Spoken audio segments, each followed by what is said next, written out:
Som man kan se, så er det blevet efterår, og det vælter ned med blade. I dag der har vi fokus på udendørsbelysning, og her har vi valgt sådan en hyggelig lille spot, som vi har sat til at lave noget belysning med på nogle planter.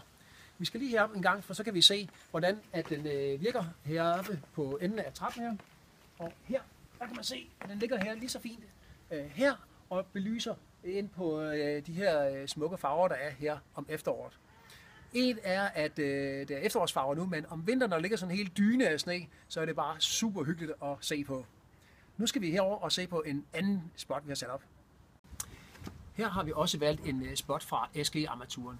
Det man skal lade mærke til, det er det firkantede design, men den her lampe findes også i en rund design. Og alt sammen så er det sådan noget med, at vi sørger for at se efter, at det sådan passer ind i den øvrige arkitektur. Lampen her findes også i andre farver, og det skal vi lige op og se på nu. Værsgo og kigge. Som man kan se her, så findes den i hvid, men den findes også i antacitgrå, hvis det passede bedre ind. Men igen passer det firkantede design meget ind i det øvrige firkantede design, der er på boligen her. Nu skal vi om og se på spots. Her har vi sat nogle spot i, også fra SG-armaturen.